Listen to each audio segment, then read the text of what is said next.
Hello friends, कैसे हैं आप सब। दोस्तों 7 नवंबर को छठ महापर्व मनाया जाएगा। कौन है छठ मैया और क्यों करते हैं छठ मैया की पूजा, आइए जानते हैं इस व्रत कथा से। छठ पर्व कार्तिक मास की अमावस्या को दिवाली मनाने के 6 दिन बाद कार्तिक शुक्ल को मनाया जाता है, इसलिए इसे छठ कहा जाता है। यह 4 दिनों का त्यौहार है और इसमें साफ सफाई का बहुत ध्यान रखा जाता है। इस व्रत को करने के नियम इतने कठोर हैं, इस वजह से इसे महापर्व और महाव्रत के नाम से भी जाना जाता है। आइए जानते हैं कौन है छठी मैया। मान्यता है कि छठ देवी सूर्य देव की बहन है और उन्हीं को प्रसन्न करने के लिए जीवन के महत्वपूर्ण अवयवों में सूर्य व जल की महत्ता को मानते हुए इन्हें साक्षी मानकर भगवान सूर्य की आराधना तथा उनका धन्यवाद करते हुए माँ गंगा, यमुना या किसी भी पवित्र नदी या पोखर के किनारे यह पूजा की जाती है। षष्ठी माँ यानी छठ माता बच्चों की रक्षा करने वाली देवी है। इस व्रत को करने से संतान को लंबी आयु का वरदान मिलता है। मार्कंडेय पुराण में इस बात का उल्लेख भी मिलता है कि सृष्टि की अधिष्ठात्री प्रकृति देवी ने अपने आप को 6 भागों में विभाजित किया है। इनके छठे अंश को सर्वश्रेष्ठ मातृ देवी के रूप में जाना जाता है, जो ब्रह्मा की मानस पुत्री है।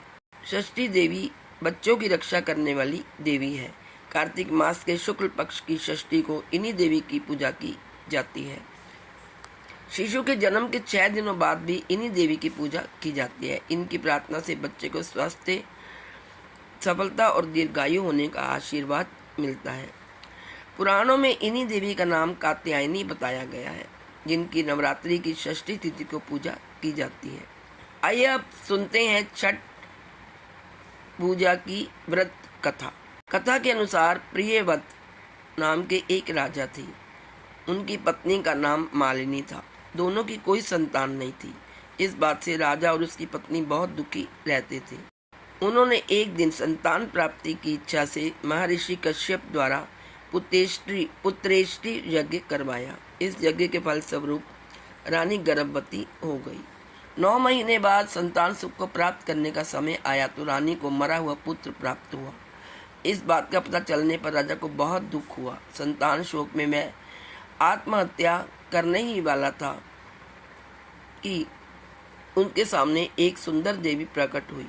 देवी ने राजा से कहा, मैं षष्ठी देवी हूँ।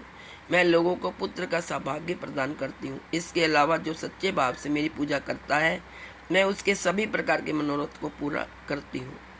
यदि तुम मेरी पूजा करोगे तो मैं तुम्हें पुत्र रत्न प्रदान करूँगी। देवी की बातों से प्रभावित होकर राजा ने उनकी आज्ञा का पालन किया। राजा और उनकी पत्नी ने कार्तिक शुक्ल की षष्ठी तिथि के दिन देवी षष्ठी की पूरे विधि विधान से पूजा की। इस पूजा के फलस्वरूप उन्हें एक सुंदर पुत्र की प्राप्ति हुई। तभी से छठ का पावन पर्व मनाया जाने लगा। छठ व्रत के संदर्भ में एक अन्य कथा के अनुसार जब पांडव अपना सारा राजपाट जुए में हार गए, तब द्रौपदी ने छठ व्रत रखा। इस व्रत के प्रभाव से उनकी मनोकामनाएं पूरी हुई और पांडवों को राजपाट वापस मिल गया। तो दोस्तों, ये थी पवित्र कथा छठ पूजा की, छठी मैया की। तो आप सबको मेरी तरफ से छठ पूजा की हार्दिक शुभकामनाएं। छठी मैया तथा भगवान सूर्य आपके जीवन में हमेशा प्रकाश लाए। Please like, share and subscribe. Thank you so much.